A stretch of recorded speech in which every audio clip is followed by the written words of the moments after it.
bring the health committee to order, November 4th, 2020 at 9 a.m. Please call roll. Whitlow. Here. Kokenauer.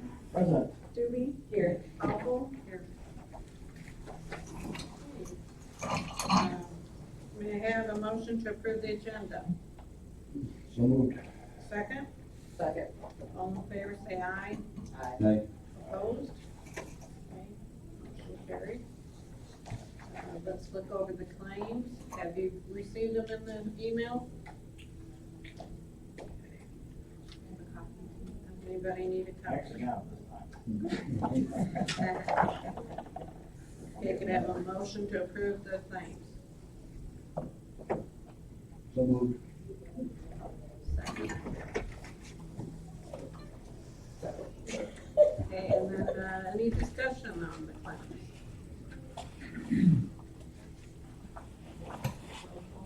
Whitlow. Yes. Kokenauer. Yes. Doobie. Yes. Apple. Yes. All right, public comments. Animal control, Dr. Yuzo. Yeah, good morning. Good morning. Have like 7 dogs received last month, and everything is absolutely fine, like normal, we're back to normal again. And we just received the tags and registration for next year, 2021. So we're ready for next year. It's gonna be the same thing, but different color, different shape of the tags. That's what I have. All right, well, thank you very much. All right, let's go to the public health department. Dee Shepherd. Good morning. Morning, Lee. Thank you, Doctor. Oh, thank you.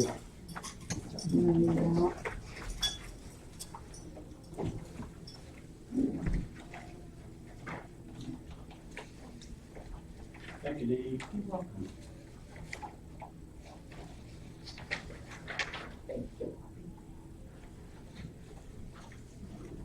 Good morning.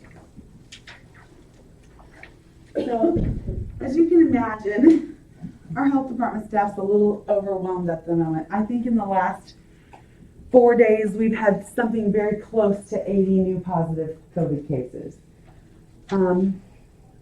With each one of those cases, we obviously have to do a complete investigation, which takes probably more time than people imagine. Because what we're trying to do is trying to epi-leak that case to find out, where they got it, where there are potential outbreak possibilities within the county, and so forth. It's a lot of science and a lot of questions. With those 80 cases, I would say probably the majority of them have been cooperative. But we are seeing more and more uncooperative people too, which is unfortunate because we're not trying to punish anybody. We're trying to make sure that we prevent illness in our community. If you had asked me 2 months ago if most of the cases that we were seeing were actually ill, we had a lot of people with underlying health conditions who were becoming ill. Now I am seeing people who are very ill. And I'm very concerned. I'm very concerned about what we're seeing in the community. You have to realize that if you've got this many people going to be tested, at this point in time, they are sick. Or they probably wouldn't be going to get testing because by now they know the consequences of a positive test result, that they're going to end up in isolation. They also know that their household contacts as well as their friends are going to end up in quarantine. People that they've been around, their coworkers. A lot of people are hesitant to do that. So the people who are going to get tested now are people who are sick, more so now than ever. And we're seeing a lot of illness in our community. And I am very concerned about that. Most people will be ill, they'll have a sore throat, a slight cough, they'll have a terrible headache, they will get diarrhea. Many of them lose their sense of taste and smell. But over time, they'll run a fever. They'll not feel good for, 4, 5, 6, 7, 8 days, whatever, and will recover and do very well. But there's a significant amount of body damage that can be done with COVID, and we will see people that have lifelong complications because of that, because they contracted COVID, and that's very concerning for me as a public health administrator. I know a lot of people thought that after the election was over that COVID would go away. Hopefully some of the politicization of COVID will go away, but COVID itself is not going away. In fact, it's going to get worse before it gets better, and it's going to get a lot worse fast. And we're seeing it. My staff the majority of my staff worked 12 to 14 hours on Saturday, and the same thing on Sunday, and yesterday was supposed to be a holiday, and most of my staff came in and worked another 12-hour shift. And we're not even close to being where we should be as far as contact tracing on these cases. You have to remember that when you see our daily reports, so this report did not come out yesterday, we did not do a report yesterday because it was a holiday. This was the report that came out Monday that said our total cases was up to 648. It also, if you read it or checked it out on Facebook, I made this statement as well. Many of Iroquois County's most recent cases have been epidemiologically linked to large events in the community, such as unofficial homecomings and weddings.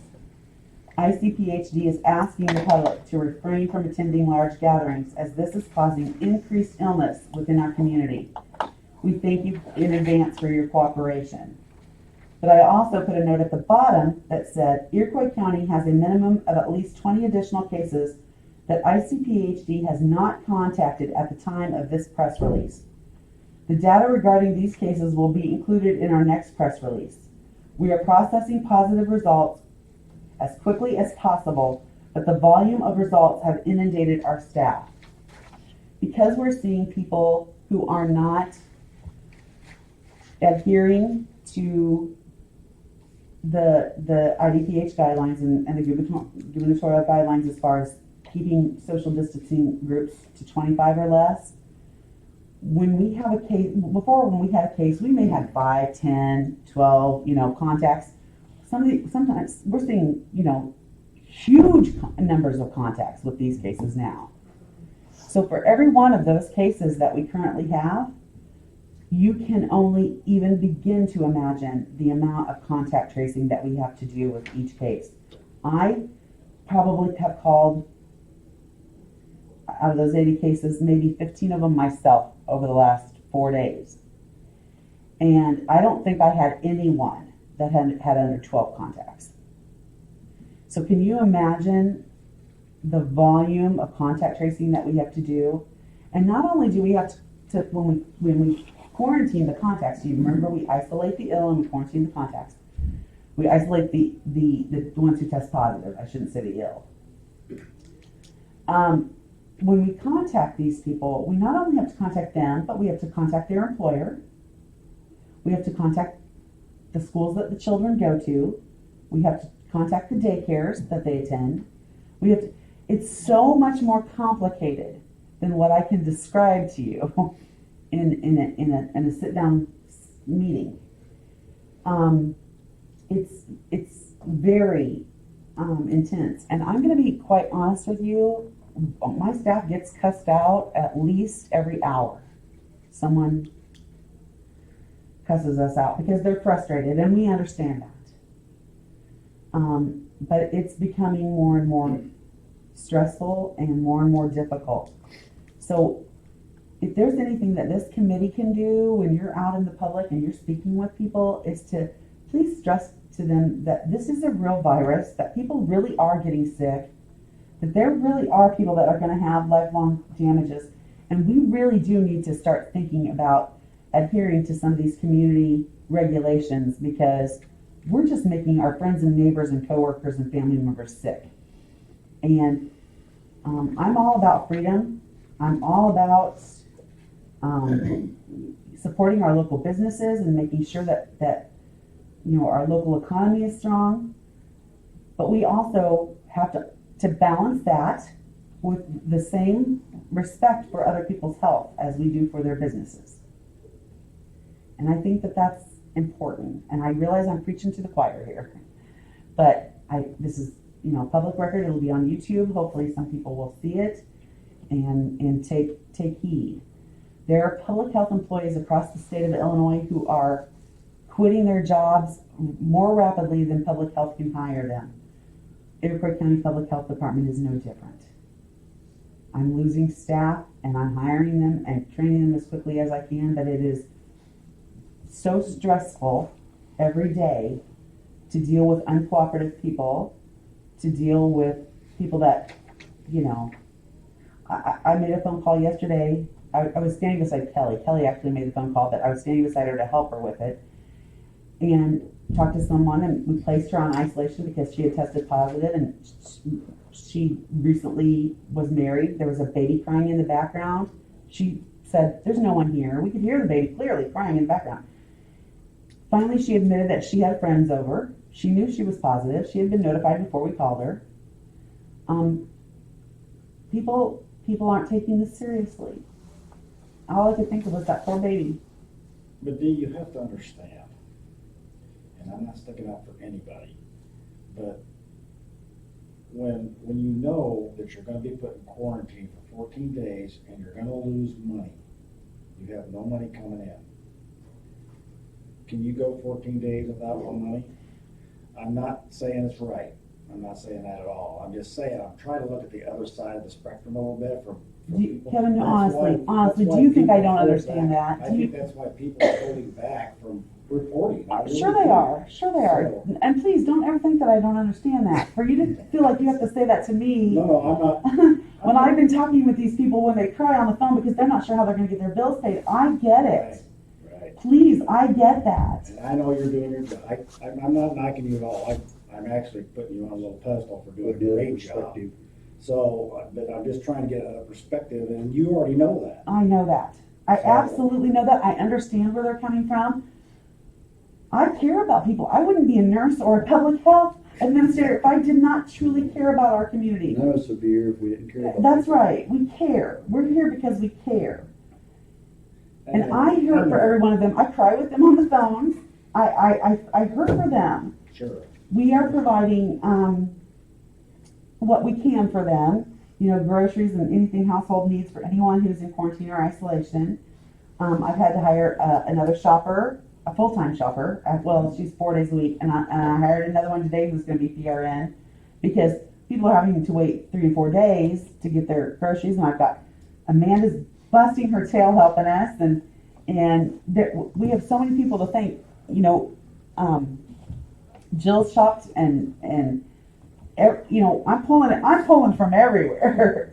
I'm begging for help. And I've heard a lot from a lot of people about that program, what you're doing. That's awesome. That's awesome.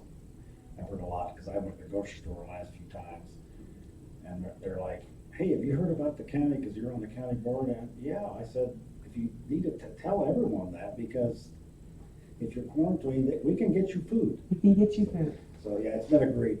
Yeah. And it has been a blessing for a lot of people, especially when they don't know how they're going to get their bills paid. At least they can get groceries. Right.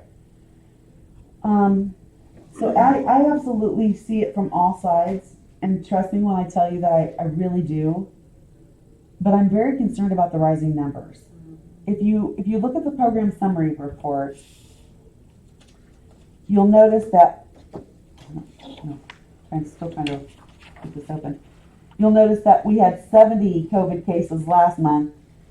That was in September. In August, we had 97. But last month, in October, we had 179. We doubled any other month's cases. November is going to explode. It is exploding. November is exploding. We're halfway there in 4 days. So I'm trying to explain to you that we knew a second wave would come. You get a second wave with any epi curve. Anybody who has any science background with at all knows that when there's an outbreak, you always get a second curve, because as you implement your first mitigation measures and your first control measures, and people take it very seriously, you tend to control it. The more you control it, then they feel safe to go out and they start spreading it again, and then you're going to see a second peak. And we're seeing a second peak now, and our second peak is gonna be way, way, way worse than our first. It already is. So I just wanna make everyone aware of what's going on in our community. And a lot of, like I said, a lot of these are tied to large social gatherings, you know. So the public needs to think about that in advance as well. If there's someone who is living paycheck to paycheck, like a lot of us do, and they need that paycheck, you may want to skip the social gathering to make sure that you're not putting yourself in a position where you're going to get sick or where you're going to get infected and then have to miss 2 weeks of work and no paycheck. That's something that people need to think about in advance a little bit. But I'm all about family and I'm all about church, and so I get it too. I'm just putting that out there. What questions do you have for me? Well, the bill look like it's gonna be enforced as far as the businesses. I don't have the staff to enforce it, Jed. Right, I mean, it looks like, and like I said, like Evans, I understand where the people who are staying open are coming from, but, that's not gonna help what you said a bit, you know, cause I know there's not very many of them closing up at all. I get 25 phone calls a day, at least, from people who feel that the health department's not doing enough. They feel like we should be out there writing tickets and fines to businesses who are letting people in without masks. They feel like we should be out there doing all that. I don't have the staff to Where are you do gonna that. get the help? I don't have the staff to keep up with our cases right now. At this point in time, we're about a day and a half, maybe even some of them close to 2 days from the time that we should have initially notified them. That means 2 days that they're out there spreading these diseases, this COVID virus around. Think about what I lay in bed at night. Even if I put 14 and a half hours a day in, and I'm working when I'm not sleeping or showering, okay? But think about when I lay down at night, I can't hardly sleep at all because I think I should be working because maybe that's 1 or 2 more cases I could prevent in the community.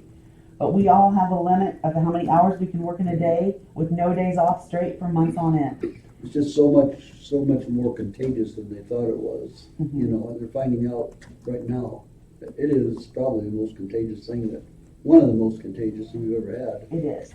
I And just think that we all should be taking this as a personal responsibility, of not to just think of ourselves, but to think of other people. And cooperate. I mean, if we all had cooperated when this first started, I highly doubt it would have gotten to the point we're at today. There's just so much uncooperation. That's my 2 cents. I can assure you that the health department staff are doing their best. They're working as many hours until they literally can't work anymore and have to go home and do some laundry so they have clean clothes to wear to work the next day or whatever. But the amount of overtime being put in by our staff is tremendous. Absolutely tremendous. And I'm so grateful to them and so proud of them. And their commitment isn't because their commitment is because they care so much. You know, a lot of my staff have been in tears a lot lately, you know. They feel like they're spinning their wheels. Yesterday, I looked and we had 3 new cases sitting on the counter. So we have a stack of them. You just take off the top. As soon as you're done with one, the next person just take. So I took and I thought, okay, I had one in my hand and there were 3 left on the counter. And I thought, okay, maybe we'll get lucky and we won't get any more in. I got that case done. I went back, there were 8. I got that case done and I went back and there were 20. It's just overwhelming. And finally about, I don't know, 8 o'clock, whatever it was. I don't even know what time it was last night. I finally shut it down and said, we got to go get some sleep. You guys, I'm tired. You're tired. You got to, you do what you can do. I can imagine how time consuming that contact tracing would be, just for one person, let alone multiple people. Mhm.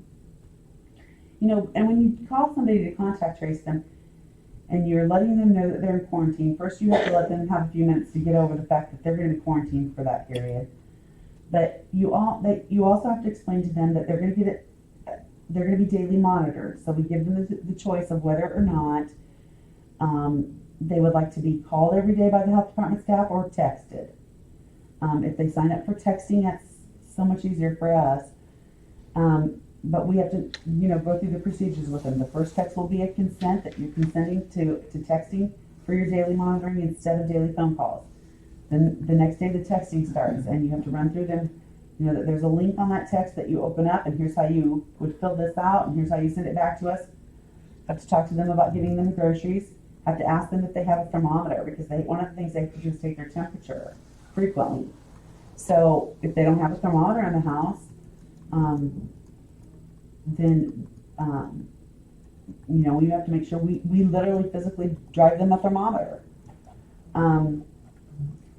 We have to, like I said, notify their workplaces, and we have to notify the schools for the school children and the daycares and all kinds of that stuff. And no case is just as simple as following a script. There's always a complication with everything, because we're human beings. And,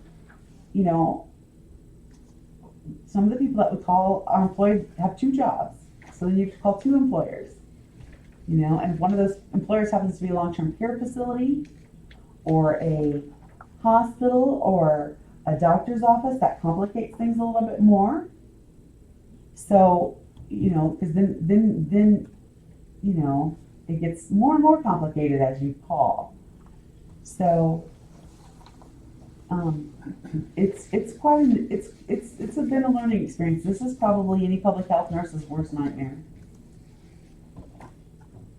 Tuberculosis would probably be worse, but this is pretty bad.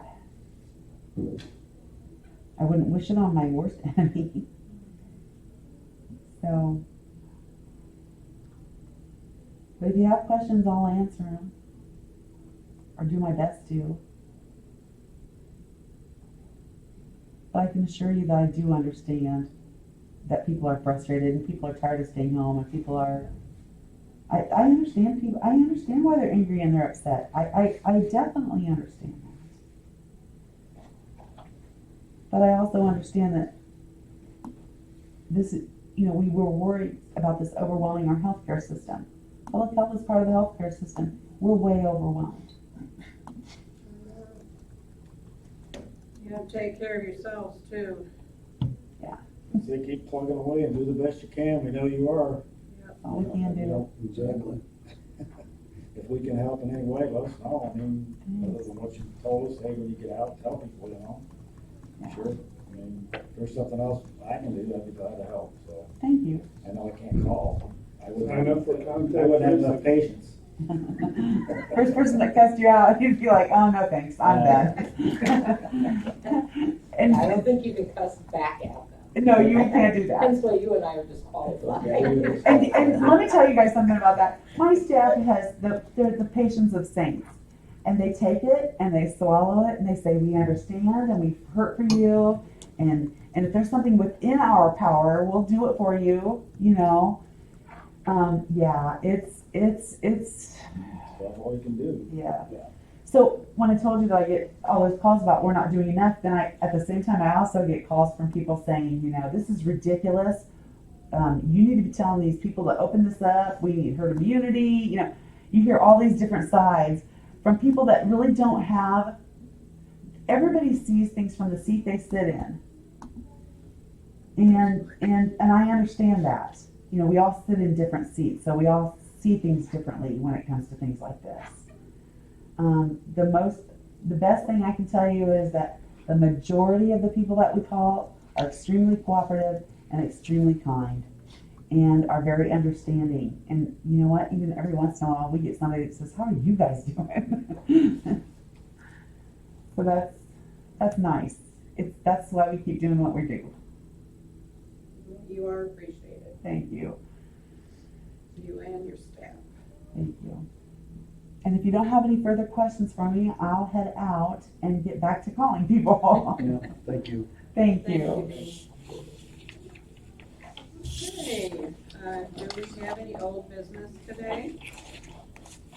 New business. We were given this letter from Abra, and it says, hello Amanda, enclosed, please find copies of Abra's first quarter of 377 board report for the health committee. I have also included a copy for Chairman John Schur and for your records. Sincerely, Suzanne Light. And you all should have gotten a copy.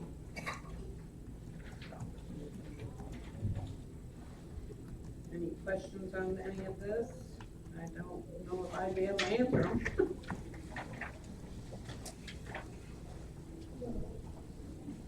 Any discussion on it? Okay.